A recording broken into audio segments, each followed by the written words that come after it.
Ahojte, vítajte milí sledujúci našej SF Abecedy. Vítam vás dneska pri poslednej časti nášho videoprojektu, našej videoknihy SF Abeceda.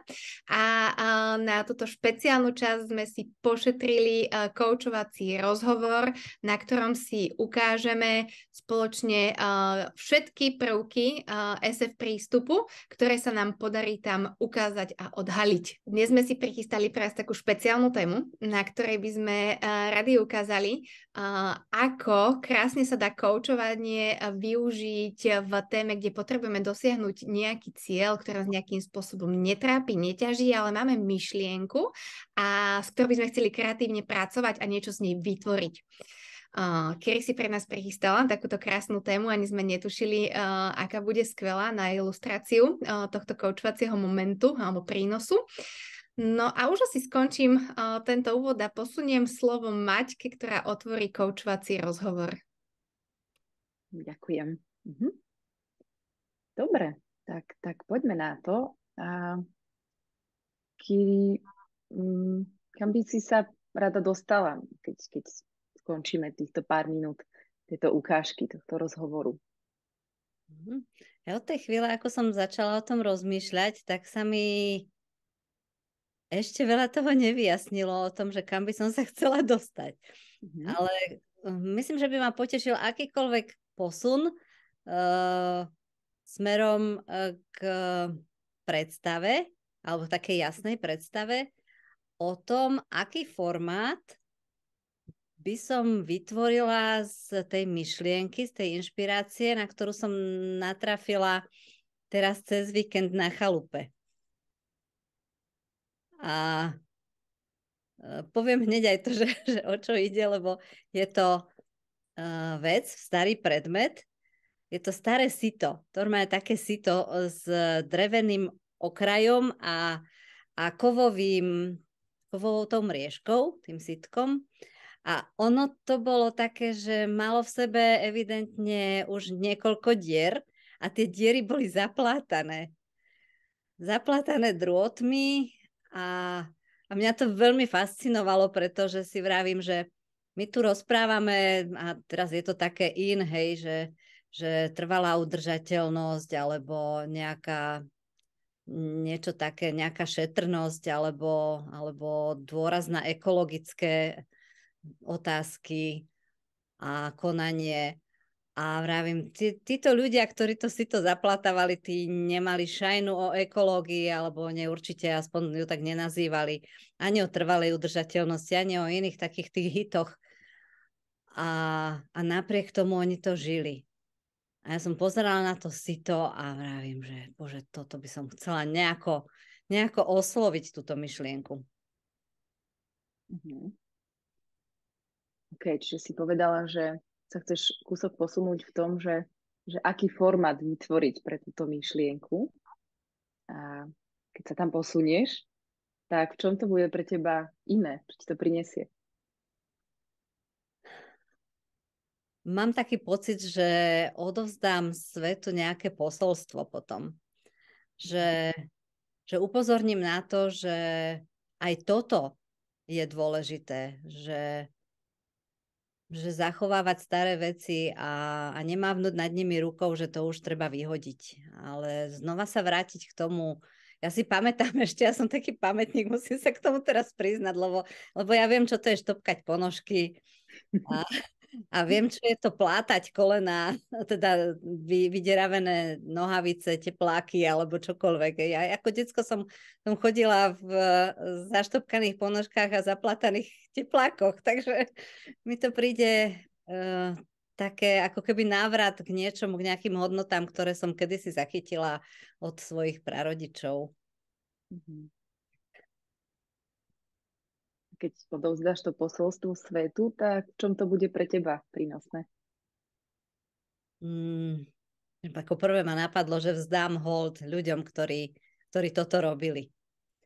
A že možno prinesiem niekoľkým ďalším ľuďom, ktorí budú mať otvorenú myseľ voči tomu, prinesiem možno nejakú myšlienku, nejaký ďalší neviem, podnet na na premýšľanie alebo na váženie si veci, ktoré už niekedy tak zanikajú.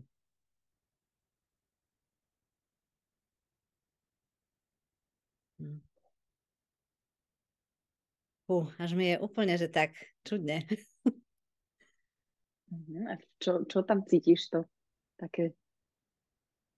Neviem, také akože dotkla sa ma história veľmi. Cez to si to, hoci ja sa pohybujem v tom prostredí a každý deň narážam na nejaké smaltované misky, ktoré sú obité a ešte stále sú odložené, lebo môžu byť užitočné. Proste ten pán, ktorý tú chalupu, od ktorého sme to kúpili, tak ten musel byť taký, ja tomu hovorím, že cárašník. A ja mám tiež taký zmysel pre to cárašníctvo a niektoré veci proste neviem vyhodiť. A napriek tomu, že aj Marie Kondo, aj neviem, kto hovorí o upratovaní a všelijaké také pravidlá, že to, čo si rok nepoužívala, tak to posun ďalej, však nemusí to byť vyhodenie, ale posunutie ďalej. Tak si viem, že sú veci, ktoré nedokážem ani len posunúť ďalej, nie to, že vyhodiť. Tak, takže toto tak vnútri tam cítim pri tej téme, že za to je pre mňa asi dôležité odovzdať to posolstvo a možno, že by som chcela, ako ja nechcem ovplyvňovať ľudí nejako intencionálne, zámerne, nechcem na nich vplývať, ale teraz chcem, takto chcem. Kiri, na mňa teraz to tvoje, že teraz chcem, pôsobilo takou plnou silou a trošku si kladiem tak otázku, že keď teraz tak veľmi chceš, tak keby si dovolila tak zasnívať sa, že čo je to posolstvo, tá myšlienka, to niečo, čo chceš tým ľuďom odkomunikovať, to niečo, v čom ich chceš ovplyvniť. Čo ti beží hlavou? Čo to je? Možno návrat k hodnotám nejakým.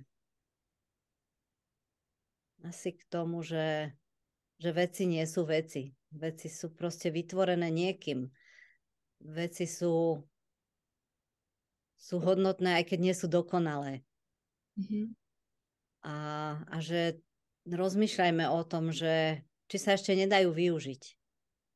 Možno s malou reparáciou, možno so zmenou účelu nejakého, nemusí to byť práve, neviem, možno aj ten hrniec na varenie, alebo to sitko na sitkovanie múky, alebo neviem čoho.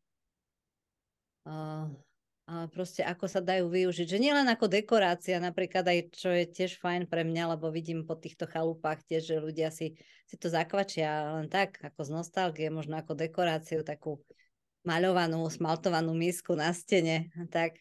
Ale že je to len dekorácia. A to tiež je pre mňa OK. Ale že dať život tým veciam, dať im znova váhu, dať im úctu a aj tým ľuďom, ktorí ich vytvorili.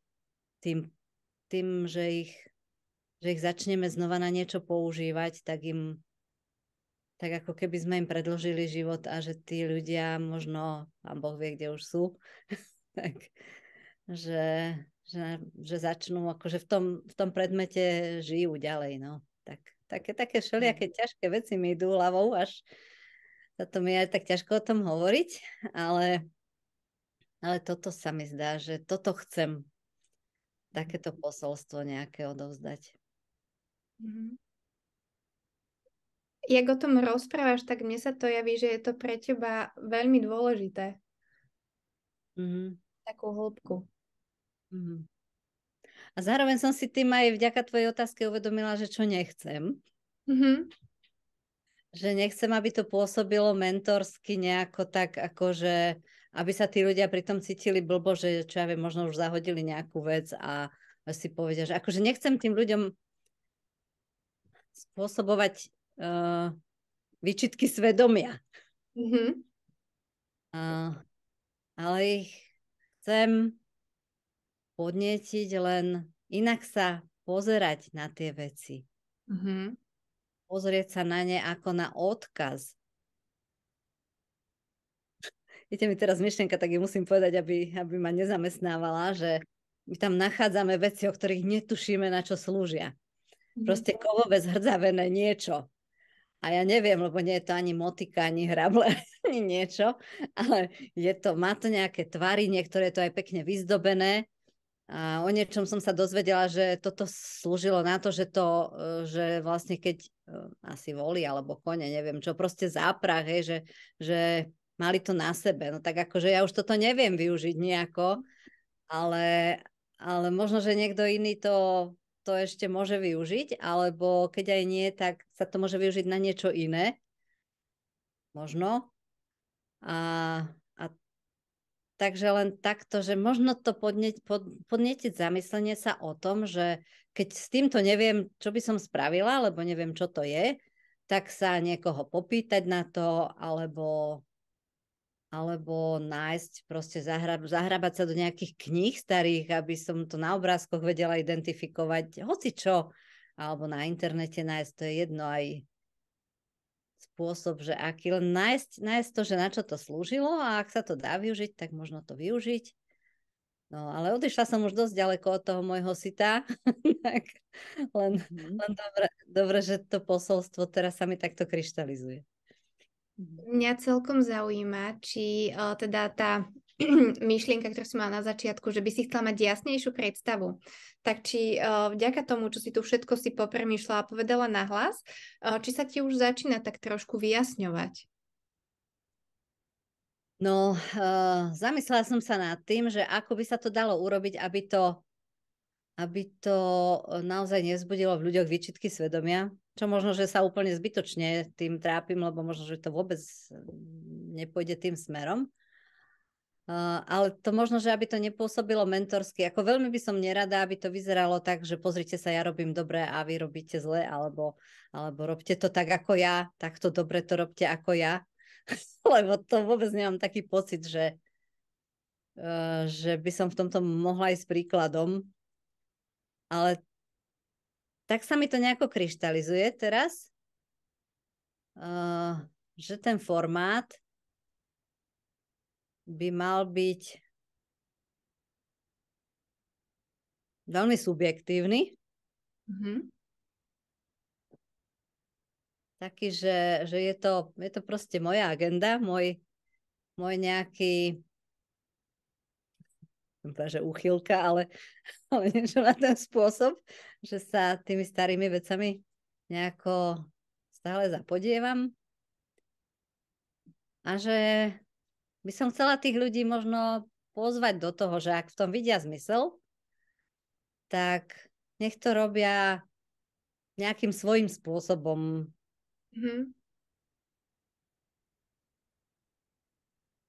A neviem teda ešte, čo by som tak mohla iné od nich chcieť. Už si niekedy písala niečo, čo bolo takéto podobné, že subjektívne o tvojej téme, alebo teda uchýlke, ako si ty použila ten pojem, a niečo, čo bolo pozvaním k zamysleniu? Mám pocit, že dosť často sa mi opakuje v mojich nejakých písačkách to, že pozývam ľudí k zamysleniu nad niečím. A rozmýšľam teraz o tej uchylke, že možno, že aj to je uchylka, že pre mňa je SF-ko také lákavé. Takže je to niečo veľmi subjektívne. Aj keď mám takú ambíciu dúfať, že aj objektívne je SF-ko užitočné, čo teda mi to už veľa razy potvrdilo. Ale predsa len nemusí každému sedieť. A v tomto duchu teda by som na tvoju otázku asi mala takú odpoveď, že áno, že toto mi je známe, že robievam to asi nejako takto. Vďaka čomu to je také? Že čo tam vlastne robíš v tých pozvaniach?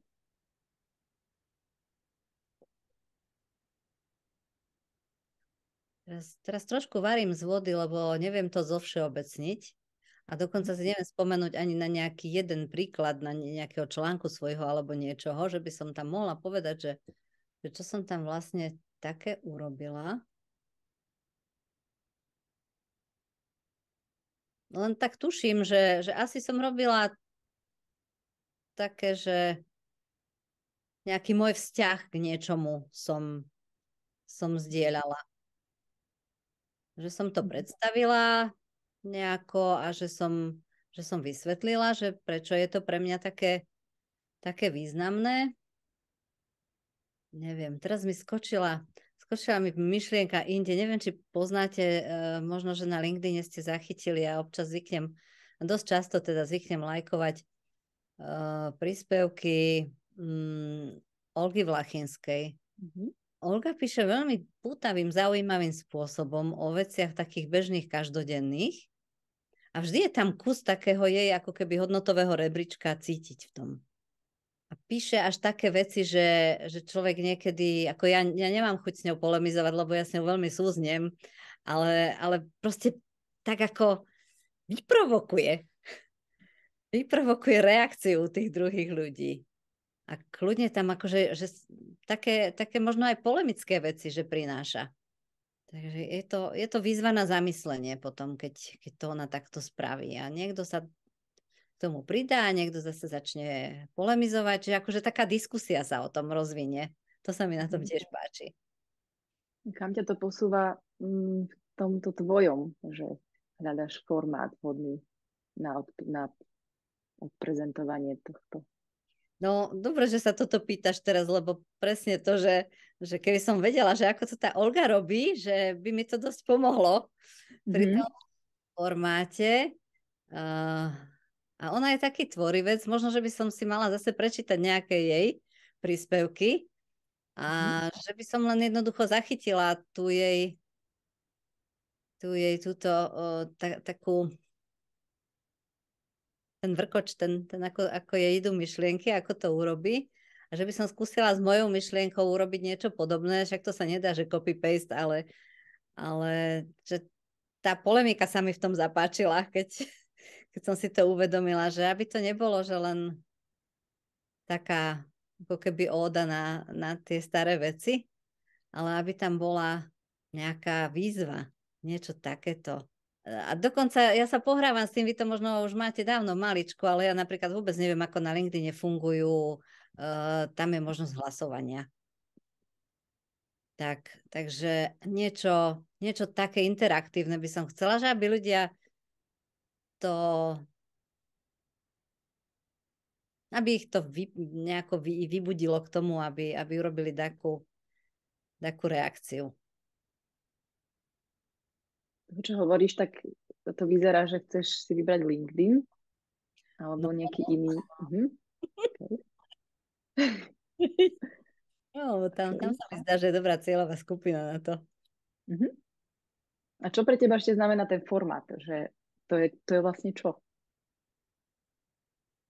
No, zamýšľala som sa aj nad tým, že či to spraviť ako článok, alebo to spraviť ako video, alebo to spraviť článok s videom. Neviem, či aj také niečo sa dá. Lebo bez toho, aby to som ukázala z rôznych strán, že ako vyzerá, tak si myslím, že sa ani nedá, že jednou fotkou sa to nedá spraviť, že by aspoň to malo byť nejako vizuálne tak zvýraznené, že to sa nejako tam bude otáčať v tom videu. Nech si ho môžu pozrieť celé z každej strany, že fúha, tak toto je. Že koľko roboty s tým ten Ujo mal. Tak, kým to plátal. No, že mu to stálo za to. A že si na to vytvoril čas. Ja si neviem predstaviť, že by dneska niekto plátal si to. Proste to si fakt neviem predstaviť. Ani ja sama si to asi neviem predstaviť. By som si povedala, že no dobre, neviem. No, tak asi niečo by tam malo byť také živé, videové. Ja by som vzhľadom na čas, ktorý máme, navrhla, že skúsme si, Kiri, pozhrňať, alebo teda ty skús pozhrňať, že kam si sa posunula v premýšľaní. No úplne nové veci som objavila teraz, napríklad tá myšlienka na to, že čo chcem odovzdať, aké posolstvo, lebo to som tak ako mala niekde, ale teraz som si to sformulovala.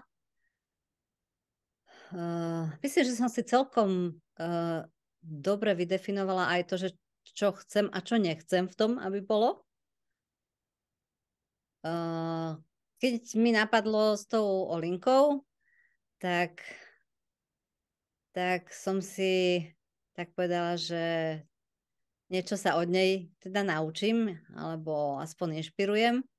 A potom som si ujasnila to, že by to malo mať vizuálne, lebo to som tiež vôbec nevedela, že ako to spraviť. Ale som si to teraz predstavila, že by tam bol len samotný článok a fotka, tak mi to prišlo také chudobné. Tak neviem, ak sa to dá spojiť, že by tam bolo video s článkom, tak aj toto by som tak si už vedela predstaviť. A ešte aj s tou interakciou toho, neviem, nejakého toho prieskumu, hlasovania, niečoho takého. Toto všetko, čo si povedala, ako sa ti vďaka tomu podarilo naplniť ten svoj cieľ, to želanie, že mať jasnejšie v tom formáte, ako uchopíš svoju tému? Ja neviem, či ešte to môže byť o niečo jasnejšie, možno, že ešte mi niečo napadne potom, ale prípada mi to ako celkom slušný posun v tom, čo som si našla a povymýšľala ešte k tomu. Takže ja som s týmto veľmi OK. A je pre teba OK aj ukončiť premyšľanie na tou témou v tomto momente? Určite áno a ďakujem. Ďakujeme. Obidvom. Ďakujeme.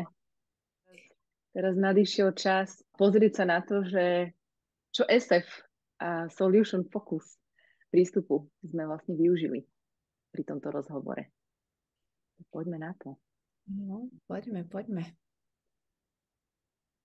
No mne vybieha určite radikálne prijatie, že to je jedna z tých vecí, že taká proste téma, že ani by sme netušili, že nejaká takáto téma sa objaví a brali sme to tak, ako to je proste, že Kiri našla sito a chce o ňom niečo napísať a bodka. A ideme jej pomôcť nájsť ten formát.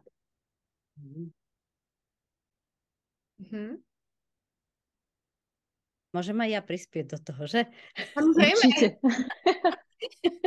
Ja som cítila tam veľmi dobrú takú pohodu v tom, že ani chvíľku sme sa nezaoberali tým, že čo mi ešte chýba k tomu, aby som mala tú predstavu.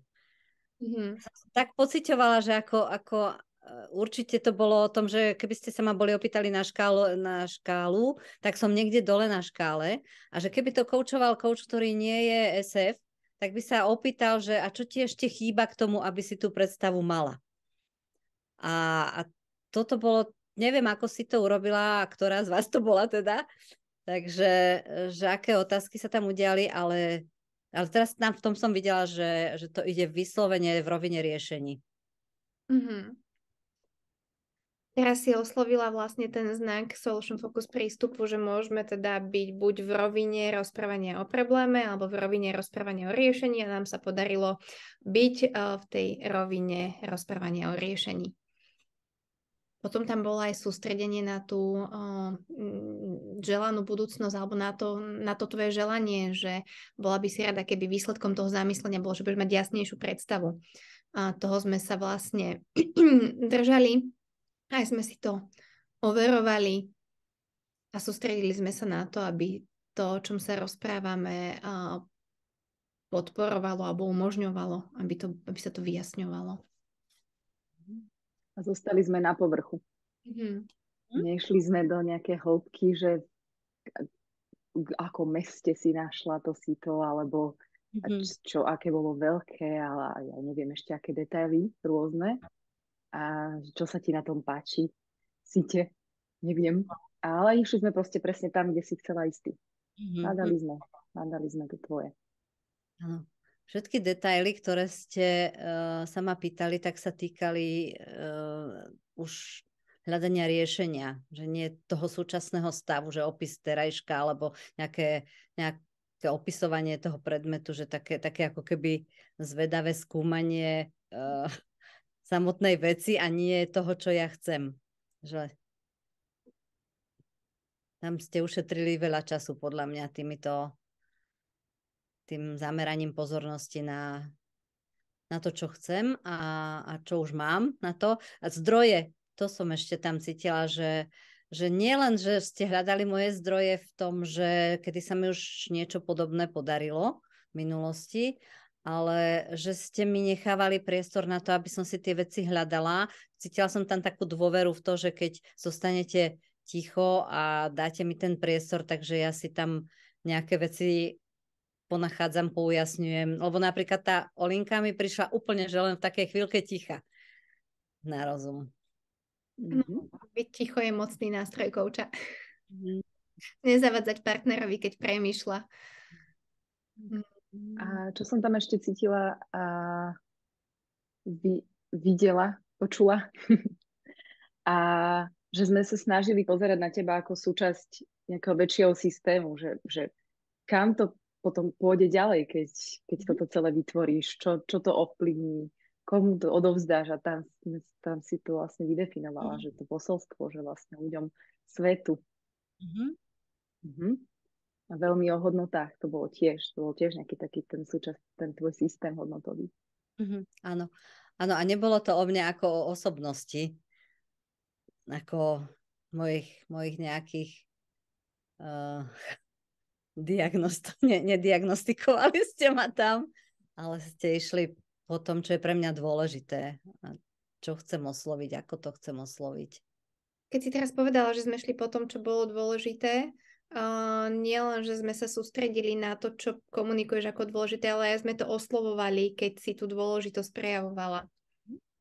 Tam sme dali priestor tomu, aby si vlastne sa k tomu vyjadrila. Čo ešte mne ako partnerovi v rozhovore príde strašne dôležité, a to som cítila celý čas od vás, ste ma nikam neodvádzali od toho môjho. Vždy ste sa pripojili k tomu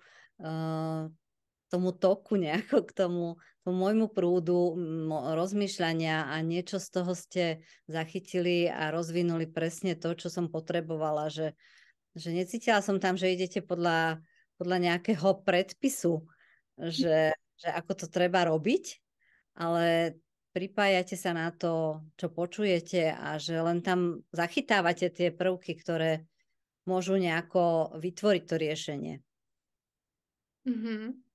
Čo vlastne podporuje akoby krátko zaúdernosť toho rozhovoru. Vlastne za necelých asi 15 minút sa ti podarilo mať jasnejšie v tej svojej predstave. A rozmýšľam, že čo ešte stojí za to, aby sme to ozvučili z tých všetkých SF znakov. Mne tam vybehla ešte jedna dôležitá vec, SF prvok, že sme brali Kiri ako experta na tú svoju tému a nevstupovali sme do toho nejakým, neviem čím, radením alebo hodnotením toho, že či je to takto správne alebo nie. Ona si to chcela takto dať dokopy, má to presne také, ako jej to vyhovuje. Dôverovali sme tomu, že si to vytvorí najlepšie pre seba. Áno, ja som to tam veľmi cítila, že si to tak, jeden kolega hovorí, že si to šoférujem sama, takže som si to šoférovala sama a napriek tomu, čo ste vy urobili, bolo užitočné. A celkovo ten dojem, keď si povedala Vierka, že to bolo len 15 minút, tak ja som mala pocit, že Ježišmaria, už je to aspoň pol hodiny, je to ešte stále, môžeme to ešte robiť. Takže toto sa tiež deje vtedy, keď je to hutné. Sa deje veľa vecí na malom priestore a idú naozaj do tej potrebnej hĺbky. Dobre, ja myslím, že sa nám podarilo identifikovať všetky SF znaky, ktoré sa tu prejavili a ak nie, tak veríme, že naši pozorní posluchači a sledovatelia zachytili aj tie, ktoré sme my neoslovili. A ako som povedala na začiatku, tak vlastne toto je posledná časť našej SF ABCD videoknihy o Solution Focus prístupe, ale našou aktivitou nekončíme. Milí posluchači, my už sme s Kiri a Maťkou začali pracovať na ďalšom projekte, ktorý bude mať čo dočinenia s SF prístupom a tentokrát sa budeme zameriavať na SF prístup a jeho využívanie v leadershipe, čiže ak nás sledujete už teraz líderi, tak ďalší projekt bude práve pre vás. Projekt bude mať názov SF Leaders a prostredníctvom krátkych videí vám budeme pravidelne prinášať praktické inšpirácie, ako viete SF prístup využívať v vašom každodennom pracovnom živote, možno nielen pracovnom, a ako viete koučovací prístup využiť vo vedení ľudí. A veľmi sa na to tešíme. Ďakujeme za pozornosť a počúvanie, sledovanie tohto projektíku a vidíme sa nádej pri ďalšom. Ahojte. Ahojte. Videnia.